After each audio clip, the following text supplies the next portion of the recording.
New Jersey will have a lot to celebrate tomorrow. Aside from it being 4/20, known as the marijuana holiday, there will be $10 million up for grabs for cannabis startups. That's right. Starting tomorrow, New Jersey residents will be able to apply for the Cannabis Equity Grant Program, which would award $250,000 to level the playing field in the cannabis industry.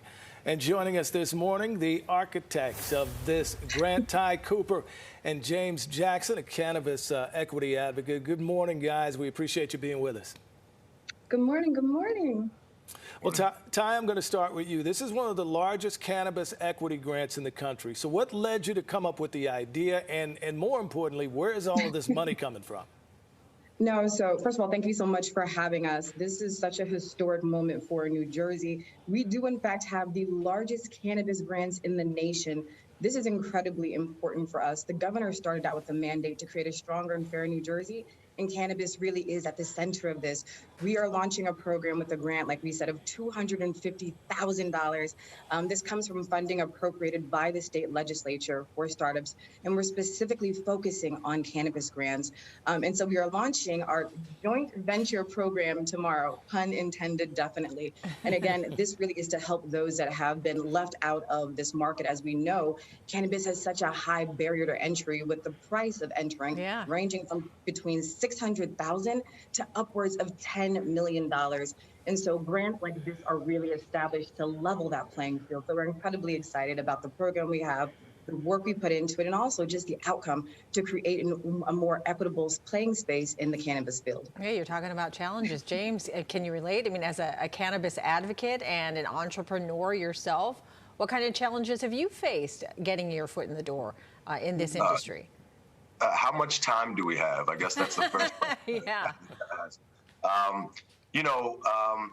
speak for myself, but as well as other operators in the state of New Jersey.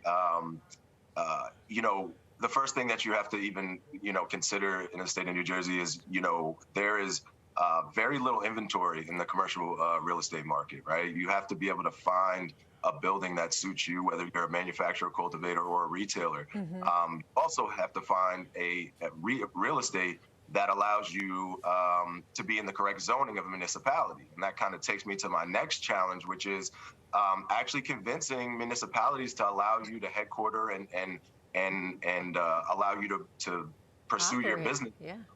Pursue your business within their jurisdiction, which comes with a lot of challenge within itself, because municipalities have all rights to make decisions on who they allow into their jurisdiction. And then last is, if you're able to get through those two very difficult hurdles, is the actual access to capital, right? There is there's no institutional funds in the cannabis industry today. We can't go get a loan from a bank or a credit union, as most startup businesses can. And if we are able to find those private funds or raise those private funds, usually comes at a very large portion of your business that you have to give away by way of equity in order to do that. Well, talking about funding, let's go back to Tai. Tai, how are these grants going to be distributed to make sure the communities that, were impacted the most by marijuana-related convictions get exactly what they deserve? No, 100%. I mean, we want to make sure that those that have been locked up by the war on drugs will not be locked out by this industry. For us, this is why this program is so incredibly important. So for the Joint Ventures program, 40% of the awardees will be social equity candidates. And those are individuals, again, that have had previous or prior cannabis convictions, or those that have lived in impacted zones that have been impacted, again, by the war on drugs. And as somebody being from the city, the great and beautiful city of Newark, it's incredibly important that we showcase and highlight that there are so many phenomenal entrepreneurs that are eligible and ready to start a thriving cannabis business. And so again, for us, 40% of this grant will be earmarked for social equity candidates, and then another 5% will be set aside for impact zones. Yeah, James, how much of an impact do you think these grants will have on communities? I mean, I think they're going to have a huge impact. You have to understand hurdle after hurdle when you're an entrepreneur in this space. For those that think it is easy, this industry is not for the faint of heart. If you are trying to enter, access to capital being one of the main things.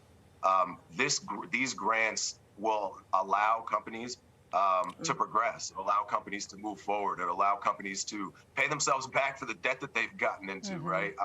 I know for myself, $250,000 for my company, I know exactly where those funds are going to go. And by way of when you see these companies have success, when you see them progress, when you see them start to make capital and move towards their goal of opening their doors, you will see that effect in the community, right? These businesses are for the community. These businesses all have community impact plans and have specific ways that they want to impact and help the communities that they're in. And I think this grant definitely speeds that process and allows them to get to that goal much quicker. All right. Well, Tai, what's it going to take to qualify for these grants? What's it going to take? So two things. You have to have your conditional or annual license. And as James brought up earlier, you also have to have municipal and site approval, meaning you have to have a building ready to go that's already approved.